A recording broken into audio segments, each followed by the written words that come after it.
Is Tyreek Hill right about Tua Tagovailoa being more accurate than Patrick Mahomes? Baker Mayfield, Carolina bound, and Odell Beckham Jr. is still available. We got some dark horses, not named the Rams, that could swoop in and land OBJ. You are Locked On NFL, your daily NFL podcast. Part of the Locked On Podcast Network, your team every day.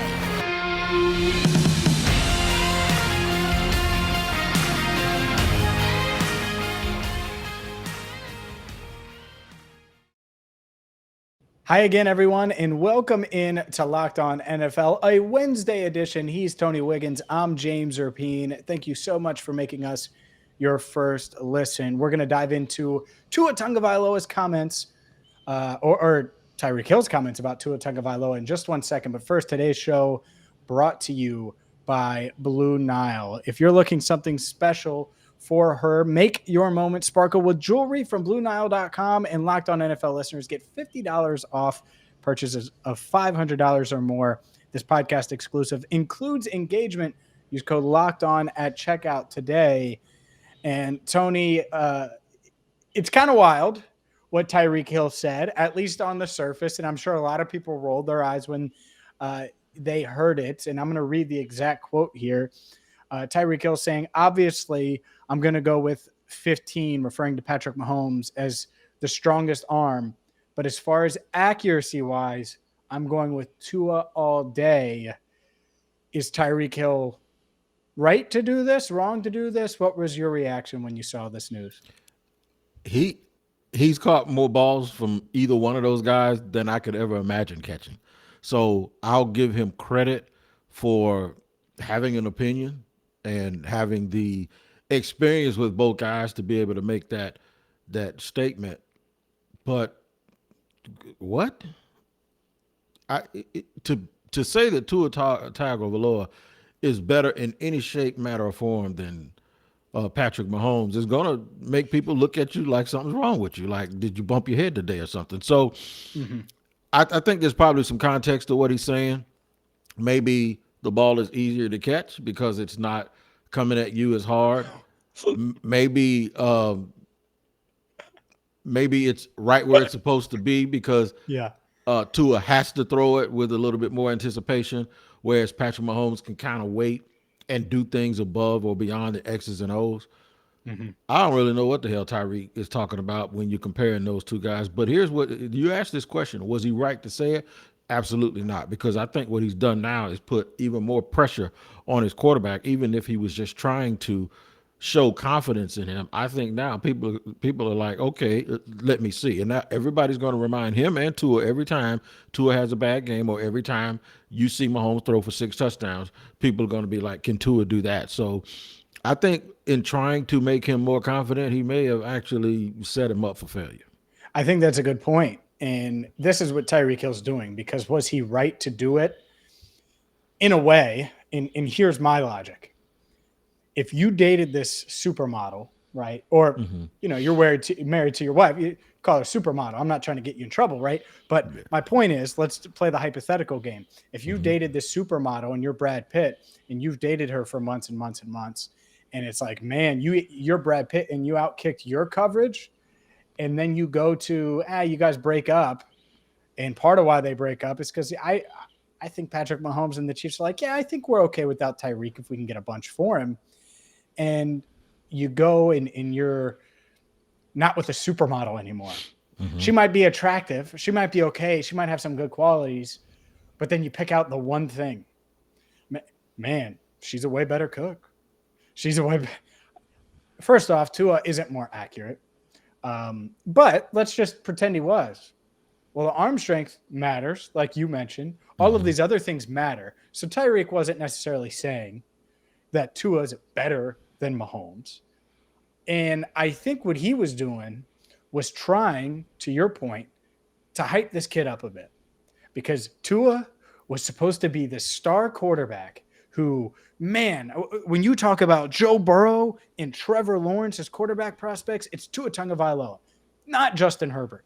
Right. Not Justin Herbert. And guess what's happened? Everyone looks at Tua Tagovailoa, are we sure he's better than Jordan Love? Are we sure? Like, it's gone the other way. And so what I think Tyreek Hill was doing is basically saying, hey, babe, I know I used to date a supermodel, but I love you more. And it's good, I guess. Like, I see the logic. I just don't necessarily think it's going to work, because usually if you're a quarterback and you need to be told I love you more than my ex, that's you need to have your own confidence. You need to have your own skill set for that to work, if that makes sense. So you go from dating a swimsuit model or an IG model, and your new girlfriend just happens to be a very good diesel mechanic, and you can just no, listen, and now you can, she gets all greasy, she comes home, she takes a shower, she cleans up real well, and now you go, man, I save a whole lot more money on my truck these days than I did when I was, because she can do all the labor for free. I think that's where you go on here. She can just, like, you don't have to go and pay somebody else to fix your car now. Yeah.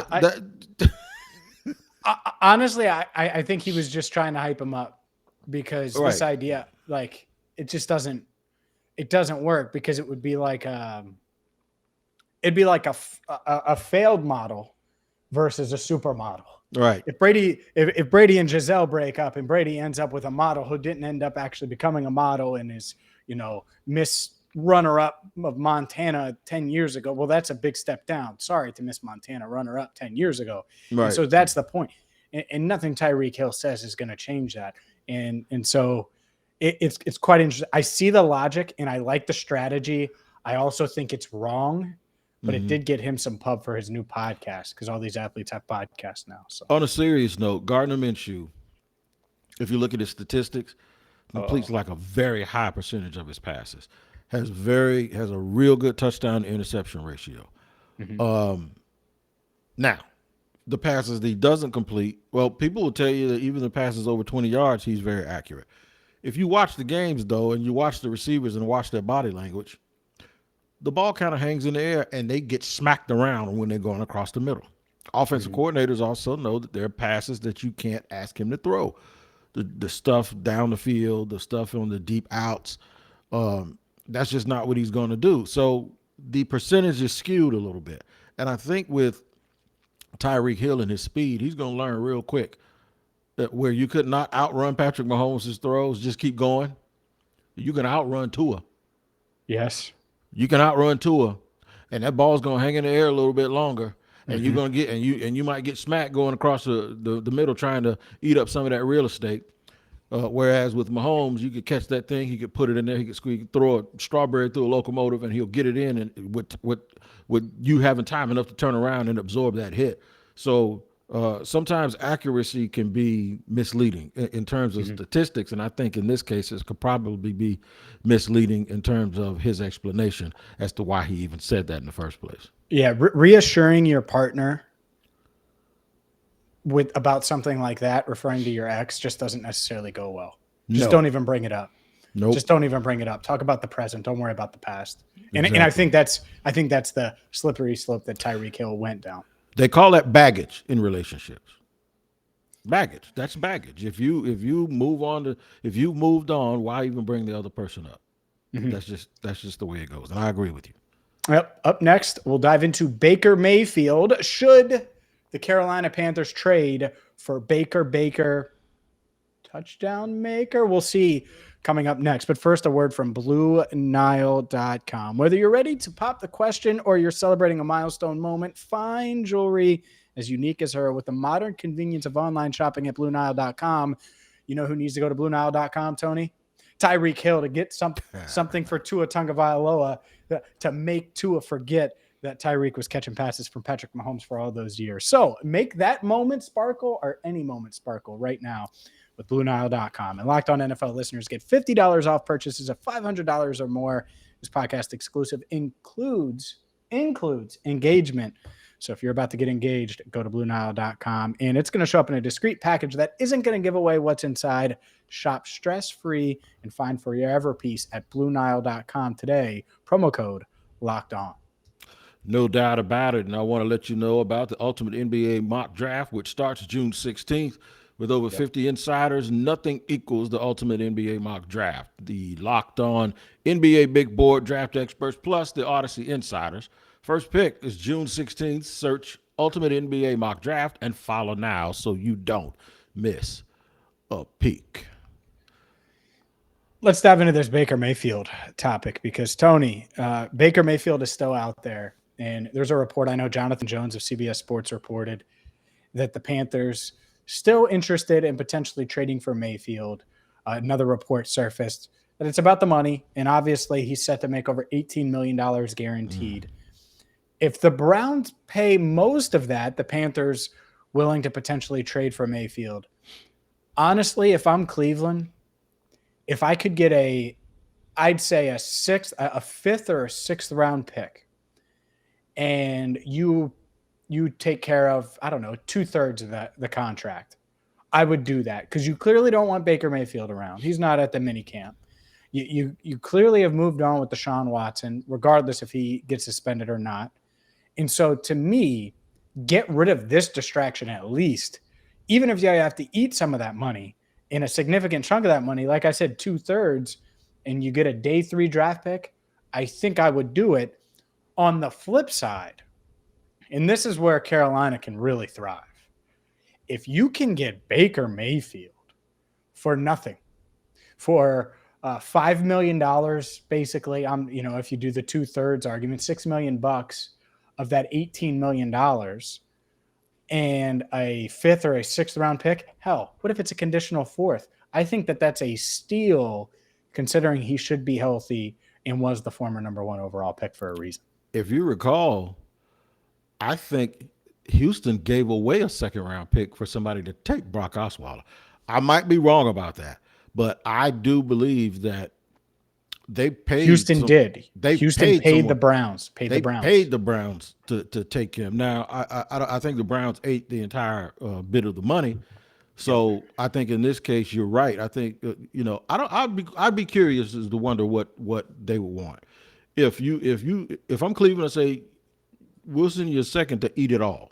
I wonder if Carolina will do that because Carolina actually traded away a bunch of picks the last couple of years. They traded Jacksonville a 3rd round pick for C.J. Henderson, who ain't worked out for them. So the thing with me is I wonder if they could give them a pick to take the entire thing, or if they're not cash strapped, which they probably won't be because they're not paying Deshaun Watson very much this year, then negotiate, hey, you can take a piece of it, and then just, we'll send you a little bit less than that.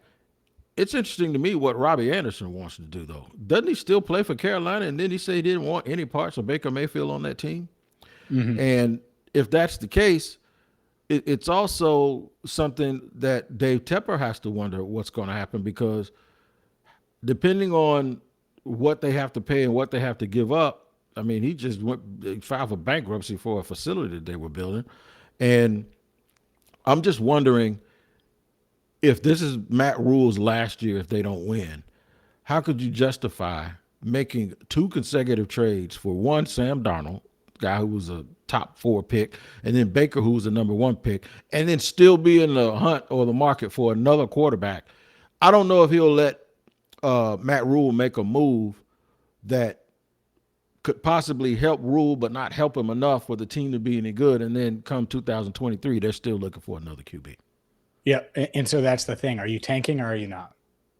Are you trying to win? If you're trying to win, I think Baker Mayfield's better than Sam Darnold. Call me crazy.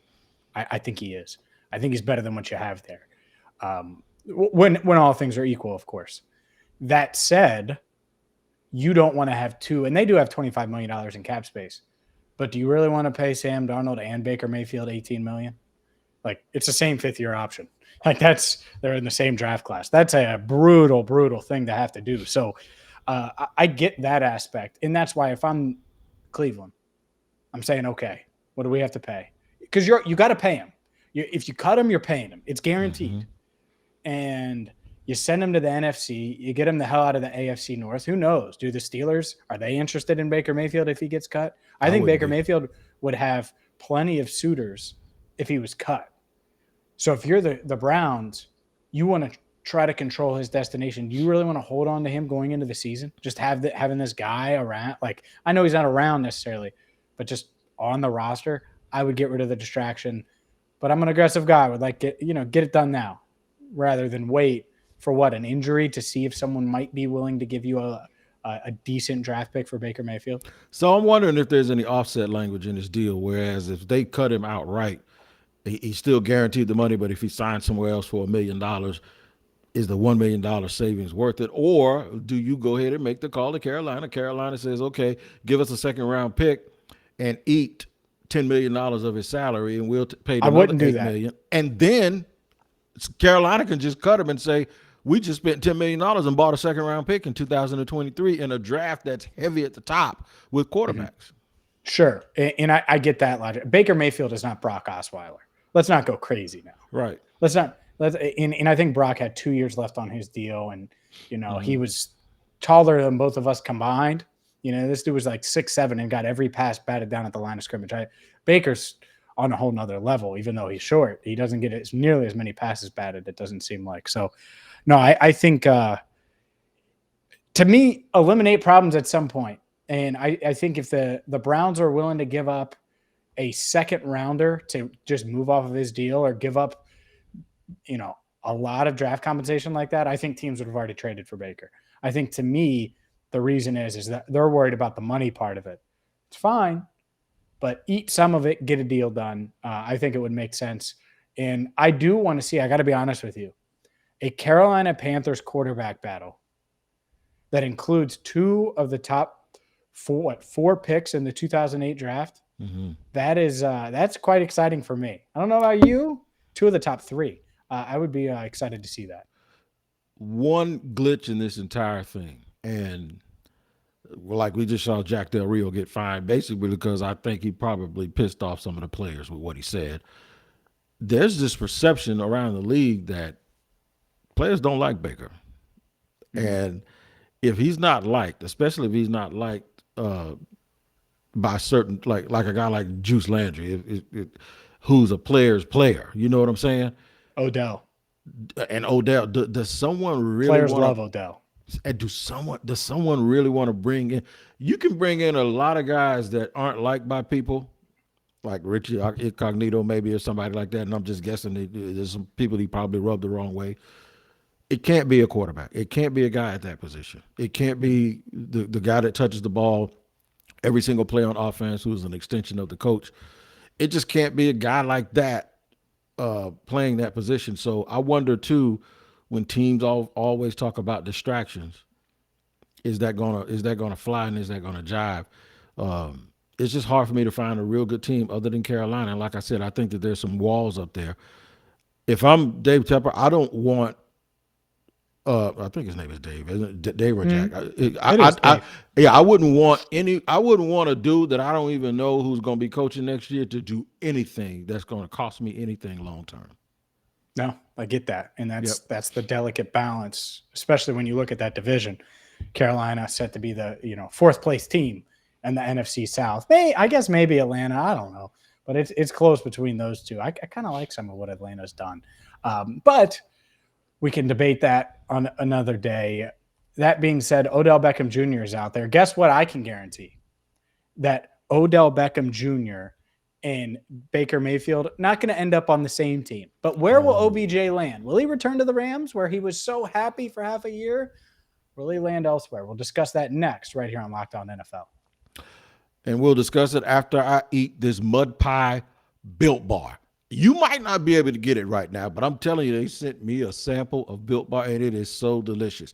But this is what you have to do. Built Bar is always updating new things. So you make sure you go to @bar_built on Twitter, or go to built.com and find out exactly what is new for Built Bar. But what is not new is the fact that the macros will be off the chain. They'll have a 100% chocolate.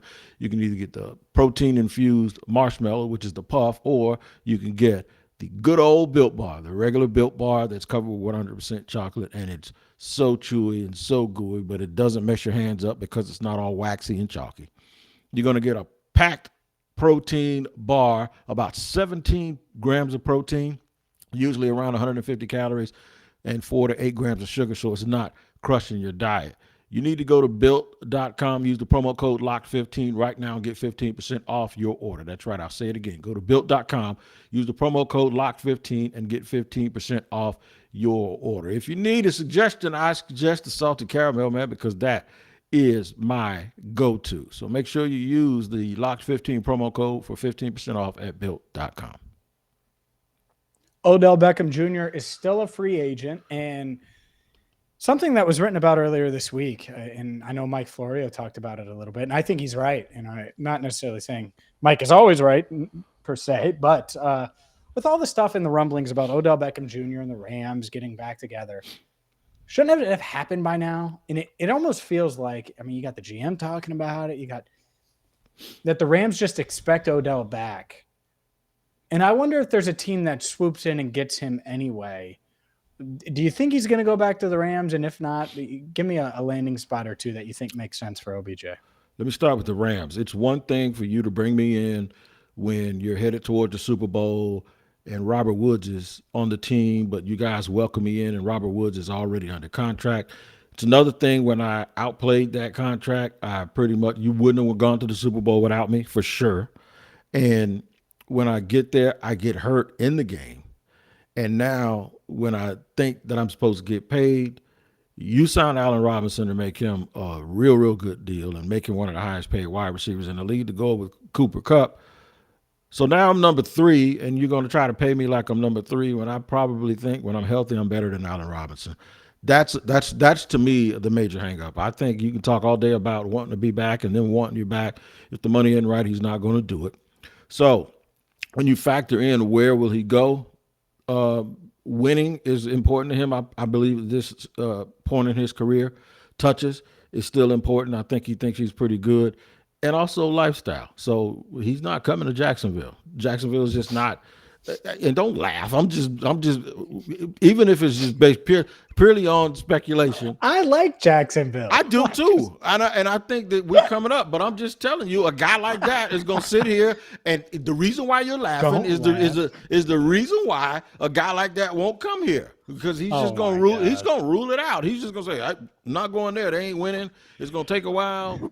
He ain't been to Jack's Beach. That's all I got to say. Nah, he ain't been to Jack's Beach. Downtown. He ain't come down here and hang with me. He come down here and hang with me. He might get suspended anyway. But the thing is I do think, though, there's a place that has a similar climate that's 3 hours southwest of here.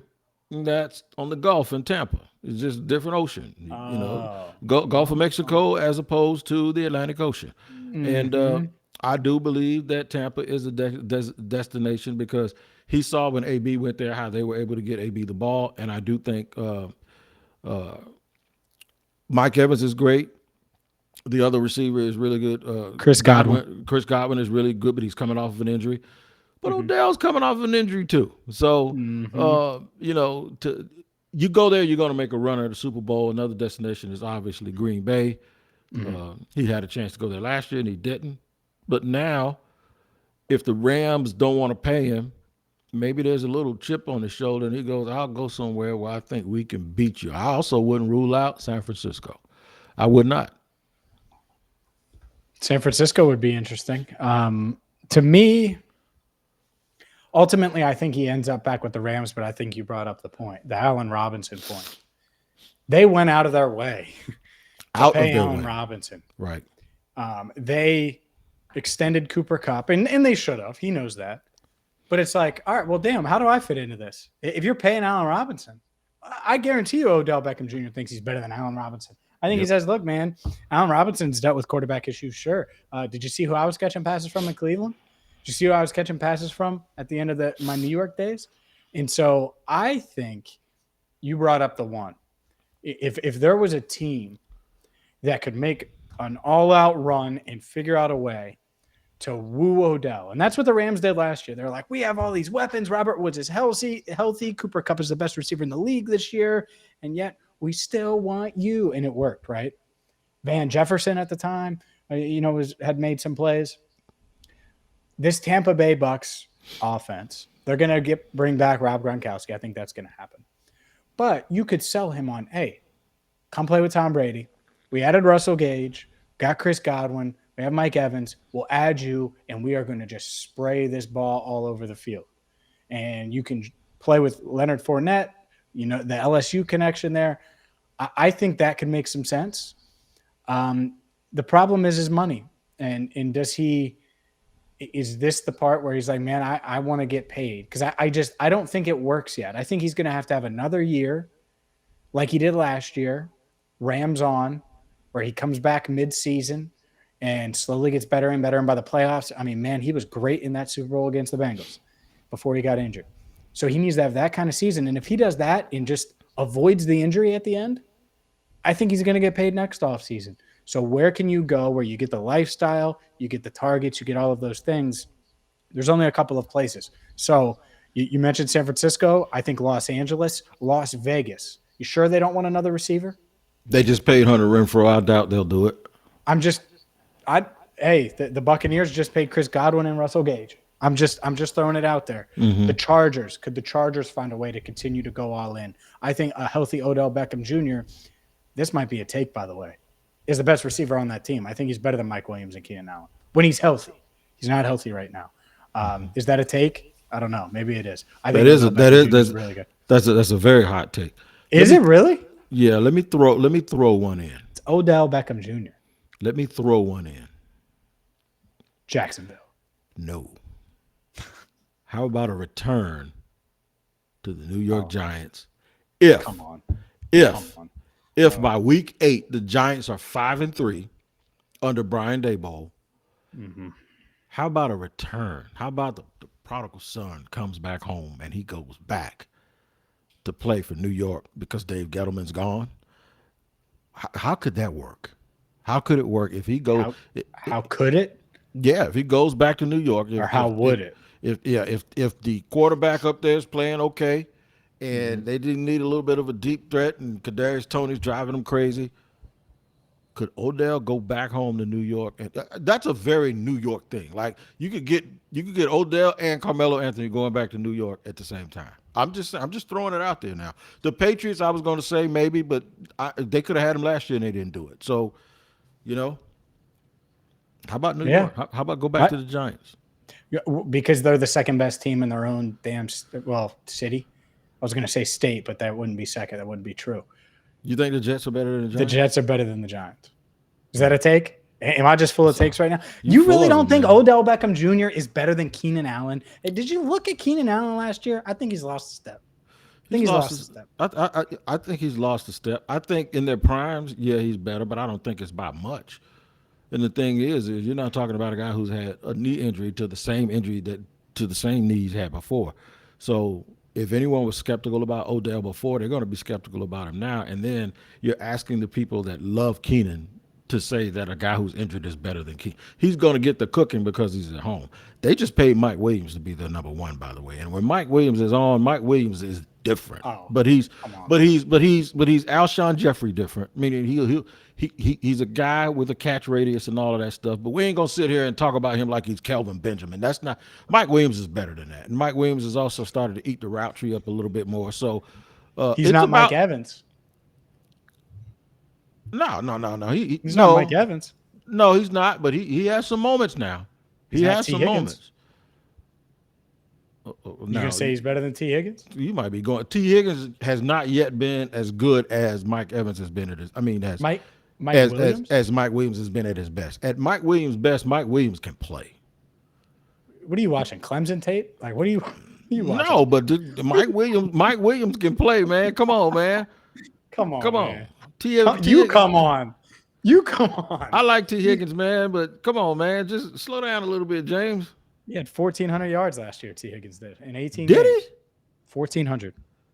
Wow. Okay. You include the playoffs. I said 1,418 games. He missed 2 regular season games, played 4 postseason games.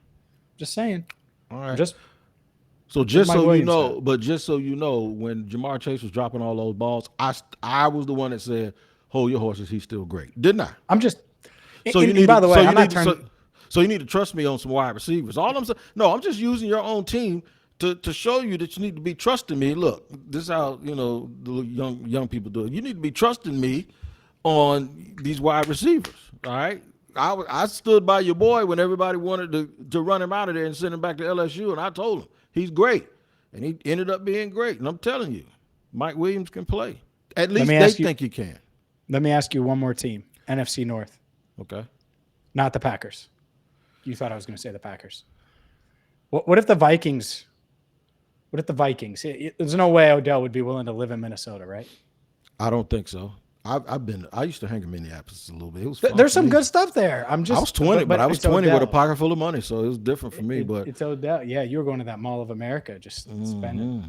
Yeah, and I was going somewhere else and spending too, but that's a whole other story.